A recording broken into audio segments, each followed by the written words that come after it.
Hi everyone, welcome back to our class. In today's class, we are going to discuss chapter 10, Where the Mind is Without Fear. So let's begin. Where the Mind is Without Fear എന്നുള്ളത് ഒരു കവിതയാണ്, ഒരു പോയമാണ്. ഇത് എഴുതിയിട്ടുള്ളത് Rabindranath ടാഗോറാണ്. So നമുക്കതിൻ്റെ ഒരു short summary നോക്കാം. ചിന്തിപ്പിക്കാൻ പ്രേരിപ്പിക്കുന്ന ഒരു കവിതാ സമാഹരണമാണ് രവീന്ദ്രനാഥ ടാഗോറിൻ്റെ where the mind without fear. Bengali ഭാഷയിൽ പ്രാർത്ഥന എന്ന ഹെഡിങ്ങോട് കൂടി പ്രസിദ്ധീകരിച്ച ഒരു കവിതയാണ് പിന്നീട് പരിഭാഷപ്പെടുത്തിയത്. അതായത് ബംഗാളി ഭാഷയിലാണ് ഇത് ഹെഡിങ്ങോട് കൂടിയിട്ട് എഴുതിയിട്ടുള്ളത്. പിന്നീട് ഇത് ഇംഗ്ലീഷ് ഭാഷയിലോട്ട് പരിഭാഷപ്പെടുത്തിയതാണ്.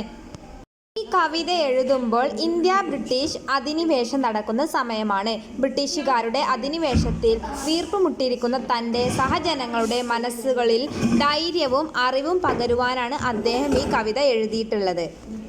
ഈ കവിതയിലെ രാജ്യത്തിനും രാജ്യത്തിൻ്റെ ജനങ്ങളുടെ ഐശ്വര്യത്തിനും സമാധാനപരമായ അന്തരീക്ഷത്തിനും വേണ്ടി ഈശ്വരനോട് പ്രാർത്ഥിക്കുന്ന ഒരു പ്രാർത്ഥനാ രൂപത്തിലാണ് ഇത് എഴുതിയിട്ടുള്ളത്. ഈ രാജ്യം ശത്രുക്കളിൽ നിന്നും പൈശാചിക ശക്തികളിൽ നിന്നും അതുപോലെ വിളയാട്ടങ്ങളിൽ നിന്നും മോചിപ്പിക്കണമെന്നും സ്വാതന്ത്ര്യവും സമാധാനപരമായ ഒരു അന്തരീക്ഷം നൽകണമെന്നുമുള്ള പ്രാർത്ഥന നടത്തുകയാണ് ടാഗോർ.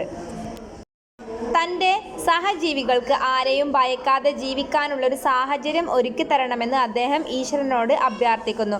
ആളുകൾക്ക് നല്ല വിദ്യാഭ്യാസവും അടിമത്തത്തിൽ നിന്നും മോചനവും വിവേചനങ്ങൾക്ക് അതീതമായ ജീവിതവും അദ്ദേഹം ആവശ്യപ്പെടുകയാണ്. സ്വന്തം വാക്കിലും പ്രവൃത്തിയിലും ചിന്തകളിലും മറ്റുള്ളവർ തമ്മിൽ കൂട്ടായ്മ വേണമെന്നും അദ്ദേഹം പറയുന്നു. അതുപോലെ ഈ കവിതയിലൂടെ എന്താണ് പറയുന്നത്? അഗാധമായ അന്ധവിശ്വാസത്തിൽ നിന്നും അതിലൂടെയുള്ള തൃപ്തിപ്പെടുത്തലുകളിൽ നിന്നും രാജ്യം മുന്നോട്ട് വരണമെന്നും അദ്ദേഹം പറയുന്നു.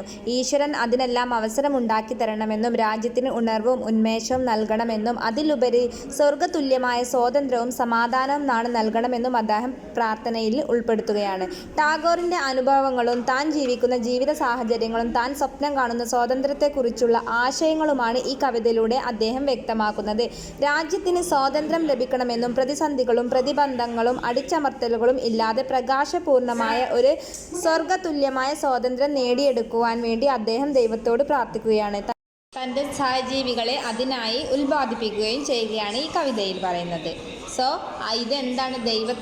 ദൈവത്തോടുള്ളൊരു പ്രാർത്ഥനയാണ് ഈ കവിതയിലൂടെ ടാഗോർ പറയുന്നത്. That's all about this chapter. I hope you had a great learning experience from today's class. Thank you. Until next time.